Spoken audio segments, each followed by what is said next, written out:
À Saint-Laurent-Nouan, dans le Loir-et-Cher, donc qui est une commune qui est à la frontière avec le Loiret, il y a un immense domaine qui s'appelle le domaine des Bordes, qui s'étend sur plus de 500 hectares. L'objectif est de défricher la partie boisée du domaine, qui est classée Natura 2000, dans la Sologne protégée, dans le Val-de-Loire en plus de ça, qui est classé patrimoine mondial de l'UNESCO, pour y construire tout un domaine de luxe avec des villas de luxe, des résidences hôtelières, un hôtel, des lodges qu'ils appellent éco-lodges, et puis avec spa, résidence, centre équestre, etc.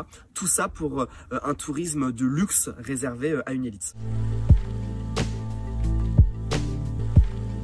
C'est un petit peu utilisé comme un totem d'immunité des projets écocidaires, la question de l'emploi. À chaque fois qu'il y a un projet de plateforme logistique, d'industrie polluante, d'autoroute, de golf, on nous dit ça va créer de l'emploi, donc il faut accepter le projet. Est-ce qu'on veut des emplois de gens qui vont ramasser des balles de golf et faire le ménage dans des villas de luxe pour les ultra riches? Personnellement, c'est une vision de la société qui ne me convient pas.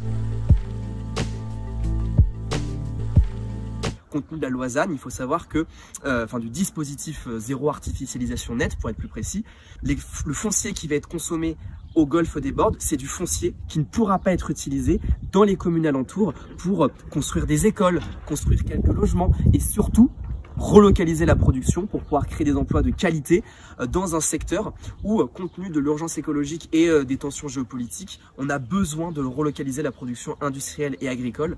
Et ça, c'est un combat qu'on mène aussi, ce qui n'est pas le cas de projets très capitalistes comme ce golfe des Bordes. Le but du projet, c'est quand même de faire venir une population dans un espace boisé avec un esprit naturel. Donc évidemment que ces gens ont intérêt à prendre en compte l'aspect environnemental. Si vous considérez qu'une forêt est un élément vivant qui a besoin d'un sol, qui a besoin de différentes essences, qui a besoin de biodiversité, eh bien dans ce cas-là, non, le projet ne prend pas en compte l'aspect environnemental. La forêt, ok, ils vont couper que la moitié des arbres pour garder quelques arbres pour faire un aspect boisé, mais il n'empêche que d'un point de vue écosystémique, on vient altérer un milieu qui n'avait pas encore été dégradé par les activités humaines.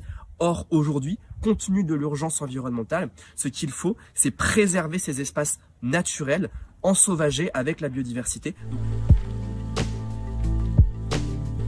Premièrement, c'est d'être informé. Soyez informés et c'est ce que vous êtes en train de faire si vous regardez cette vidéo.